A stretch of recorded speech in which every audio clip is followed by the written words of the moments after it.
欢迎来到星星频道，请点击订阅并关注，获取最新资讯。同样和李沁搭档，曾舜晞和王一博一比，才知道啥叫天生一对。最近新开播的剧可真不少，有现代偶像小甜剧、女性复仇剧、武侠江湖剧、古装宅斗剧也马上就要开播了。在这些当中，当然是李沁和曾舜晞主演的《七夜雪》最先得了头名。这是根据一部古早虐文小说改编的作品，剧情才刚开始呢，可观众就已经晓得这剧最后的悲伤结局了。在茫茫雪原上擦身而过，最后只能抱憾而死，这好像就是薛子叶注定的结局了。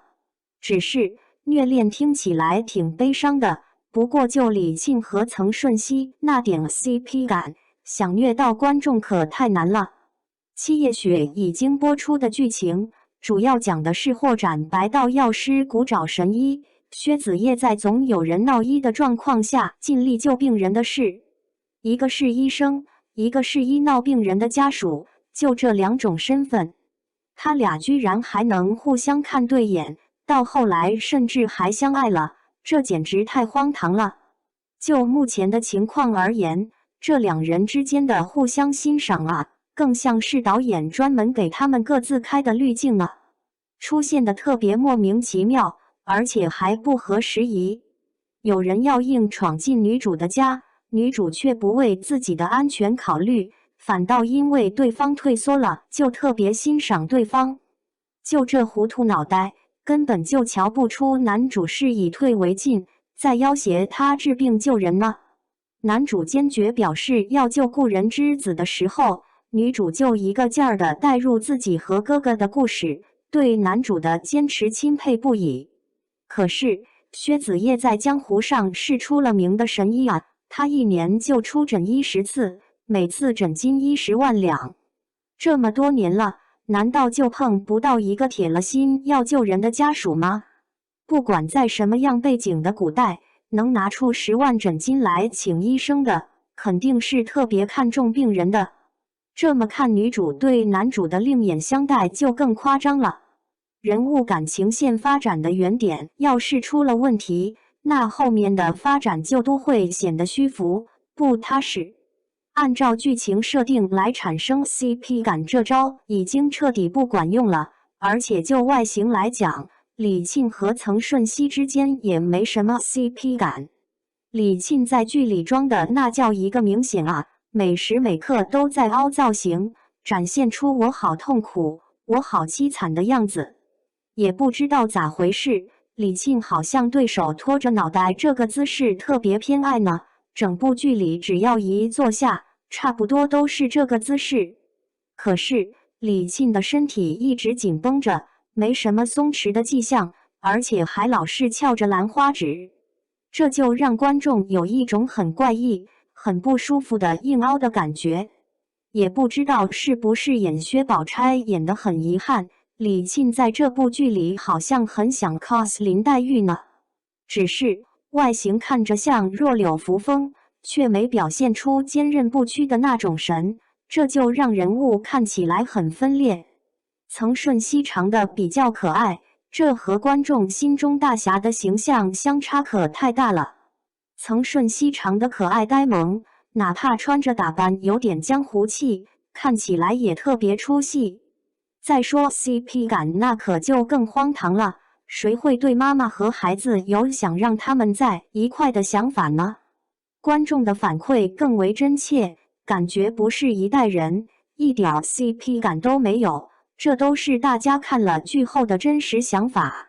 李沁和曾舜晞站一块儿的时候，看着各种不搭，可他跟王一博站一起就顺眼多了。爱奇艺今年破万的剧就2部，《追风者》是其中一部，这剧今年口碑很不错。就一部历史剧而言，这部剧的主线故事是魏若的成长历程，从央行的骨干员工到看清国民党的黑暗后投向共产党，从而成为苏区银行业的构建者。在魏若来的成长过程里，沈近珍完全能被称作是他信仰方面的领导者，也是他人生的领路人。沈近珍虽是千金小姐，但她甘愿舍弃优渥的生活，立志为共产主义奋斗终身，直到最后死去，也是为了救孩子才死的，死在保护祖国的下一代上，死在她为之奋斗的共产主义事业里。沈近珍和魏若来灵魂上的同频共振，这才是观众对这段感情最认可的地方。剧情发展的顺顺当当的，哪怕剧里没明明白白的把两人的感情线写出来，观众还是沉浸在那种意犹未尽的氛围之中了。两个人新年许的愿都是国家别发生战争，这可真是太般配的一对儿了。每次眼神交汇，他们的灵魂就靠近一分。虽然没有亲密的举动，但观众能感受到两人悸动的心。李沁和王一博啊，他俩本来就跟角色特别搭，还都是帅哥美女呢。再有剧情的助力，这 CP 感不就很容易就有了吗？还有啊，两个人之间完美的身高差和体型差，这可都是塑造 CP 感的好东西呢。除了剧情和外貌有加分之外，这两位的演技发挥的也挺好。跟敌人对峙的时候，李沁站起来时下意识往前靠的动作，把沈近珍的心思给表露出来了。还有王一博看着弹琴的沈近珍，那眼神里透出来的欣赏，还有下意识翘起的嘴角，都表明魏若来心动了。特别是在沈近珍临死之前，李沁看向魏若来的时候，眼神里有悲伤，透着坚决，还夹杂着一丝留恋和不舍。爱情挺美好的，可他们还有没走完的路呢，还有使命的去承担，只能先把儿女情长的事儿搁一边了。当看到沈近珍身死的那一幕，王一博的表演特别有渲染力，嘴呆愣的合不上，表情满是震惊，眼泪无意识的流下来，这些都表明魏若来现在心痛又悲伤。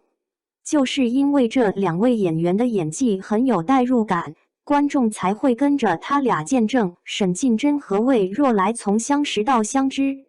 并且对他俩生离死别的结局感到特别遗憾。